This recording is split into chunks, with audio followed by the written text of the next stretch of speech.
We're going to solve for y when we have an equation that has both x and y on one side.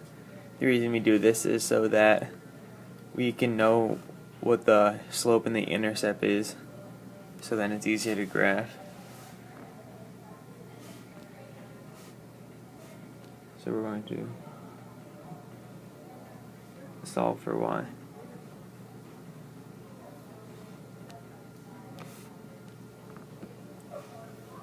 So if we had this equation, 5x plus y equals 7,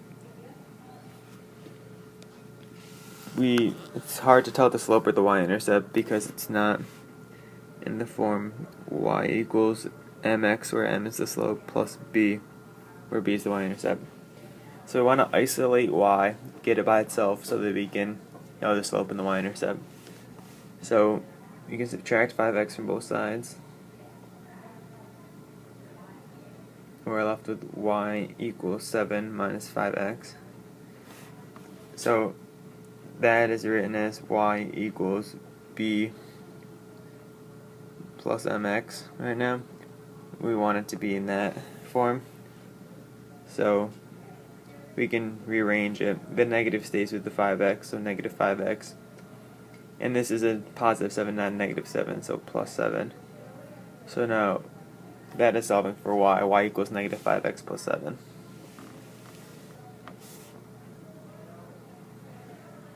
So if we try another problem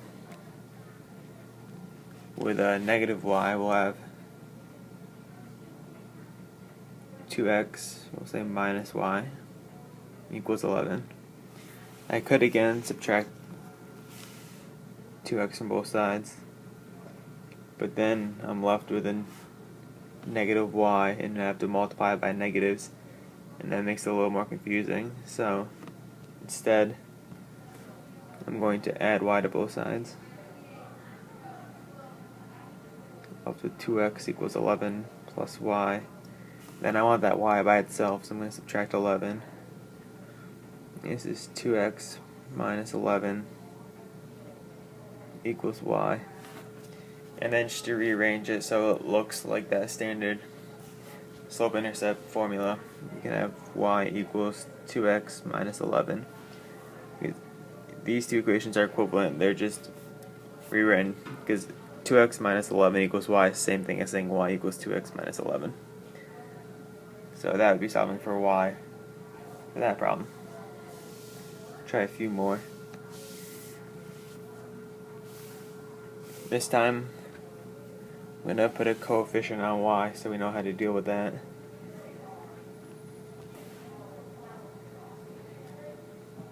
We have 6x plus 3y equals 12. Start off in minus 6x on both sides. Left with 3y equals, I'm just going to rearrange it right now, negative 6x plus 12. Pretty simple, just like the last one, but we're solving for y and we have 3y. So in order to get rid of the 3, this is saying we're multiplying y times 3. So to get rid of the 3, we're going to divide it by 3.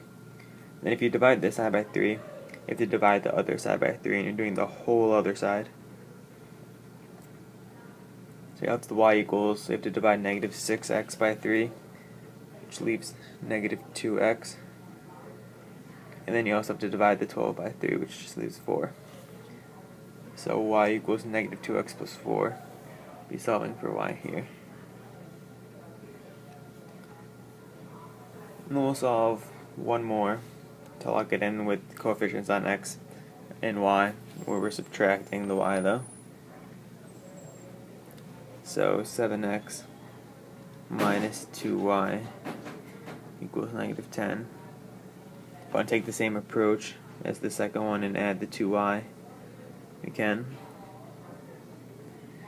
7x equals negative 10 plus, it's a y, 2y.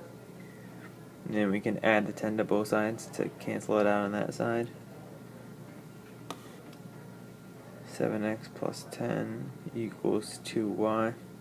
But we're solving for y and we have 2y, so just like the last problem, divided by 2. 7/2 x plus 10 divided by 2 is 5 equals y. And then you can just rewrite that y equals 7/2 x plus 5. And that's how we solve for y.